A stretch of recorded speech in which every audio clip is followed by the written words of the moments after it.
Chief justice साहब की अदालत में मुझे सेक्रेटरी साहब को, चीफ कमिश्नर साहब को और आईजी साहब को उन्होंने बुलाया था चीफ जस्टिस साहब ने, और जो भी उनका फ़ाइनल ऑर्डर होगा हम उसके ऊपर अमल दरामद कराएंगे। अफसोस की बात सिर्फ ये है कि लास्ट टाइम हम इसी सिचुएशन में थे जब SCO कॉन्फ्रेंस थी, और उसके बाद 24 को 65 रुकनी बेलारूस का वफ़द आ रहा है जिसमें 10 मिनिस्टर्स हैं। वो पहुंच रहे हैं 24 को, उनके प्रेसिडेंट आ रहे हैं 25 को, 3 दिन का उनका दौरा है, और हम वही काम करने जा रहे होंगे, कंटेनर लगा रहे होंगे, मोबाइल सर्विस बंद कर रहे होंगे। उनको प्रोटेक्शन हमारा देना सबसे पहली टॉप प्रायोरिटी होगा। उसके बाद डेफिनेटली हमने अपने इस्लामाबाद के शहर को, अपने इस्लामाबाद के शहरियों को प्रोटेक्ट करना है, और किसी किस्म की इजाज़त के बगैर हम किसी किस्म का जलसा जुलूस की इजाज़त नहीं दे सकते। इस सिलसिले में हम पंजाब पुलिस से और रेंजर्स, इस्लामाबाद पुलिस, FC सारे मिल के इसके ऊपर हम अरेंजमेंट ऑलरेडी हमने शुरू कर दिया। इन लोगों को सिर्फ एक चीज़, एहतजाज को कोई नहीं रोकता। अगर आपने एहतजाज करना है, आप अपने जहाँ जहाँ पे आप हैं आप वहाँ एहतजाज करें। अभी अदालत में भी ये बात हो रही थी कि हमने इसमें किसी को एहतजाज को तो नहीं रोका, लेकिन इस्लामाबाद आके एहतजाज करना, और वो भी उन दिनों में एहतजाज करना जिन दिनों में कोई ना कोई इवेंट हो रहा है, कोई मुल्क के लिए एक इम्पॉर्टेंट दिन है या 2-3 इम्पॉर्टेंट दिन है, उन दिनों में एहतजाज करना, फ़ैसला आवाम करें कि ये क्यों करते हैं और किस वजह से करते हैं। बाकी हम लोग पूरी टीम जो है वो अपनी अरेंजमेंट करेगी पूरी। बाकी देखते हैं इंशाल्लाह। सर ये बता दें कि वज़ीर दिफा ने भी इस बात की तस्दीक की है कि पानी PTI के एस्टेब्लिशमेंट के मुज़ाकरात हो रहे हैं। क्या हुकूमत कोई मुज़ाकरात में शामिल है? कोई मुज़ाकरात नहीं हो रहे हैं। एक चीज़ मैं आपको क्लियर बता दूं, मुज़ाकरात ये धमकियों से नहीं होते। मैं ज़ाती तौर पे, मैं अपनी ज़ात की बात कर रहा हूँ, मैं ख़ुद इस हक़ में हूँ कि हाँ, बातचीत होनी चाहिए मुल्क में हर एक के साथ, चाहे आप एक पार्टी नहीं, अगर किसी और के भी इशू है, कोई इशू है तो आपको बैठ के डिस्कस करना चाहिए। लेकिन ये तो कोई सूरत नहीं है कि धमकियां दें और उसके बाद कहें कि बातचीत करनी है, कोई सूरत नहीं है। मोबाइल सर्विस के हवाले से बताइएगा, मोबाइल सर्विस के हवाले से बताइएगा कि क्या इस दफ़ा भी इस एहतजाज को मद्देनज़र रखते हुए मोबाइल सर्विस बंद की जाएगी?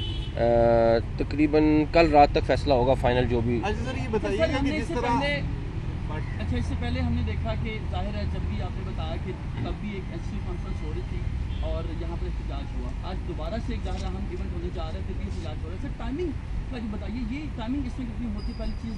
दूसरा ये बताइए, आपकी भी बात हुई है वज़ीर आला KPK से, सर क्या बात हुई है? वज़ीर आला KPK से, IG KPK से, चीफ सेक्रेटरी KPK से हमारा रोज़ का कोई ना कोई इंसिडेंट, दहशतगर्दी, आपका पिछला हफ्ता हमारे लिए बड़ा ही अफसोसनाक था, बिकॉज रोज़ कोई ना कोई इंसिडेंट हो रहा है। अभी 38 के पूर्व इमरजेंसी में 38 लोग शहीद हो चुके हैं।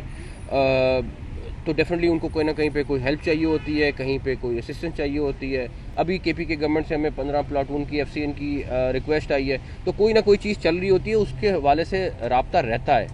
लेकिन ये नहीं है कि हम उनको छोड़ दें, वो हमारा सूबा है, हमारा मुल्क है, और हमें जहाँ जहाँ पे जो जो उनको हेल्प कर सकते हैं वो हम करेंगे इंशाल्लाह ताला। अच्छा मोहतरम, आपने भी अदालत के सामने तस्लीम भी किया कि 300 के करीब जो है अफगान शहरी जो गैर कानूनी तौर के ऊपर मुकीम थे वो इस्लामाबाद से गिरफ्तार किए गए हैं। तो ये बताइएगा कि ये बॉर्डर से दाखिल कैसे हुए और फिर इस्लामाबाद इतनी आसानी से कैसे ये पहुँच गए? अफगान शहरी आपको पता है यहाँ पे लाखों की तादाद में पाकिस्तान में मौजूद है, और अगले दिनों में आपको चीफ कमिश्नर इस्लामाबाद और IG इस्लामाबाद मीडिया टॉक करके आपको एग्जैक्टली बताएंगे कि हम इस्लामाबाद के हवाले से क्या लाएअमल रख रहे हैं रिलेटेड टू अफगान्स।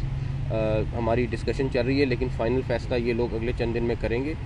जहाँ तक रही बात के ज़्यादा लोग थे जो अरेस्ट हुए, अफगान निकलते थे, हर 100 में से तकरीबन 20-25 बंदा अफगान निकलता था, और वो हमने मीडिया के सामने भी लाए।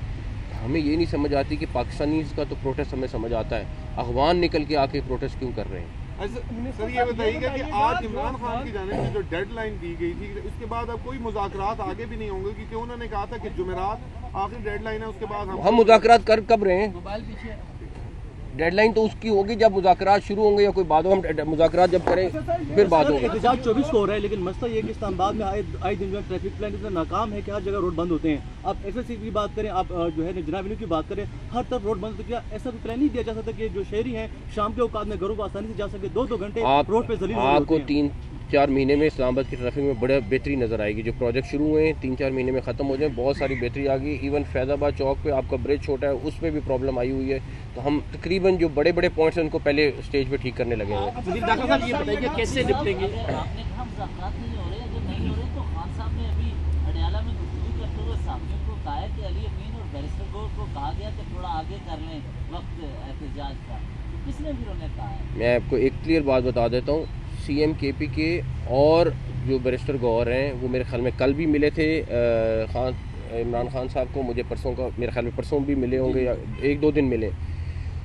अगर उनकी ख्वाहिश है तो वो ओपन करें, अगर वो मुज़ाकरात करना चाहते हैं तो बताएं, ठीक है। लेकिन मैं आपको ये चीज़ यकीन से दिला सकता हूँ कि ये हमें कहें कि 24 नवंबर को हम आके धरने देंगे, डंडे बरसाएंगे हमारे लोगों पे और मुज़ाकरात करें, ये किसी सूरत मुमकिन नहीं है। ये बताइए कि अगर मुजाहिरीन आते हैं उस तरफ से भी ज़ाहिर है जो पाकिस्तान के शहरी आएंगे, यहाँ से पुलिस भी होगी, तो किस तरीके से आप इस तरीके को यकीनी बनाएंगे कि जानी नुकसान ना हो या इस तरह की चीज़ें? अच्छा, इसी में कैंडी ऐड कर लें, लास्ट टाइम भी आपने कहा था कि चिड़िया भी पर नहीं मार सकेगी डी चौक में, तो वो फिर जो जिन्होंने पर मारा वो सब। मैं एक सेकंड मैं आपको एक चीज़ बता दूं, डी चौक पे आप में से काफ़ी सारे लोग थे जो दो दिन वहाँ पर रहे, ठीक है। मैं इस्लामाबाद की ये कुछ 26-28 किलोमीटर का इलाका है, मैं उसकी बात नहीं कर रहा, मैं डी चौक की बात कर रहा हूँ। डी चौक में मुझे फुटेज दिखा दें कितने लोग आए, ठीक है। जो आए वो अरेस्ट हुए, जो डी चौक की बात कर रहा हूँ। अभी भी हमारा मकसद यही है कि अपना जो मेन रेड जोन है, डी चौक है, इन इलाकों को महफूज रखें। बाकी अगर कहीं पे कोई इस्लामाबाद में 2 लोग निकल के आ गए या 5 लोग निकल के आ गए, वो डेफिनेटली और वो भी पकड़े जाएंगे। अगर वो निकलेंगे 144 भी लगी होगी, बाकी लॉ इन्फोर्समेंट एजेंसीज वहाँ पे होंगी। तो मैं आज भी कहूँगा डी चौक की फुटेज मुझे ज़रूर दिखाएं। मैं पिछली दफ़ा भी मैंने कहा था कि मैं देखना चाह रहा हूँ कि डी चौक में जो आए लोग वो अरेस्ट हुए, 2-4 लोग आए वो आपके सामने अरेस्ट हुए। एहतजाज की टाइमिंग पे लास्ट टाइम भी मैं कहता था ये पब्लिक डिसाइड करे कि ये इन डेट्स पे क्यों होता है, किस वजह से होता है, इसका फ़ायदा पाकिस्तान को होता है या किसी और को होता है। सर खान साहब का नया मुतालबा है कि अली अमीन गंडापुर इतनी रुकावटों के बावजूद पहुंच गए थे इस्लामाबाद, और इस दफ़ा भी हम हर रुकावट तोड़कर पहुंचेंगे। लोग ये जानना चाह रहे हैं कि अली अमीन साहब किस तरह यहाँ पर पहुंचे और इस दफ़ा क्या प्लान है उनका? ये तो आप अली अमीन साहब से पूछें किस तरह पहुंचे यहाँ पे। इमरान खान का नया मुतालबा है कि मुझे रिहा कर दें, एहतजाज खत्म हो जाए। मैंने रिहा करना है तो मुझे पता नहीं, अभी तक मेरे पास ये पावर तो नहीं आई रिहा करने की। अदालतें हैं और एक अदालत नहीं है, वो काफ़ी सारे मुकदमात में अभी उनके ज़ेर इल्तवा हैं। आखिरी सवाल, और उन सारे मुकदमात का फ़ैसला हमने नहीं करना है, अदालत ने करना है। तो ये जो वो कहते हैं बातचीत करनी, फिर वो अदालत से करें, जिन्होंने उनको रिहा करना है, हमारे से नहीं करें। आखिरी सवाल न्यूज़ आखिरी सवाल न्यूज़ से। हाँ, आज आपने एक मरासला भी भेजा चीफ सेक्रेटरी को कि सरकारी खजाना और इस्तेमाल हो, अगर इस मरतबा भी इस्तेमाल होती है तो हुकूमत क्या है? हमने उनको इन राइटिंग भेज दी है चीज़ें सारी की सारी, तो वो मेरा ख्याल है कि मुझे बड़ी उम्मीद है कि अवॉइड की जाएंगी। एहतजाज अपने सूबे में जिस तरह मर्जी करें, जो मर्जी करें, इस्लामाबाद आके एहतजाज की इजाज़त नहीं दे सकते।